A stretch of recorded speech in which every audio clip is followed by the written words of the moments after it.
જય ગજાનંદ, જય માતાજી। આપણા ઘરના મંદિરની અંદર આ ભૂલ તો આપણે નથી કરીને ઘણા લોકો આ બહુ મોટી ભૂલ કરે છે। ચાલો જાણીએ કે ઘરના મંદિરમાં આમાંની ભૂલ આપણે ના કરવી જોઈએ।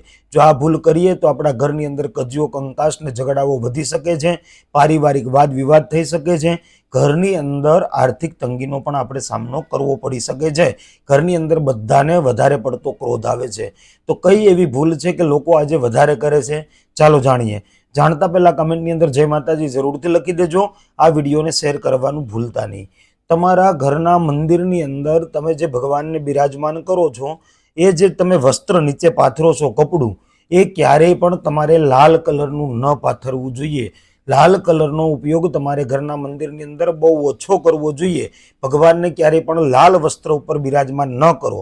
તમારે ઘરના મંદિરની નીચે વસ્ત્ર પાથરવું છે અને એની ઉપર તમારે ભગવાનને બિરાજમાન કરવા છે, તો તમારે લાઇટ યલો કલરનું વસ્ત્ર નીચે પાથરવું જોઈએ, જેના કારણે ઘરની અંદર સકારાત્મક ઉર્જાઓ રહી, માનસિક સ્થિરતા અને માનસિક શાંતિ તમને મળતી રહી। જો લાલ વસ્ત્ર છે એ ક્રોધનું પ્રતીક છે, લાલ વસ્ત્રની સામે તમે બેસીને જ્યારે પૂજા કરો છો તો તમારું મન સ્થિર નથી થતું, પૂજામાં મન લાગતું નથી અને તમને ક્રોધ આવે છે।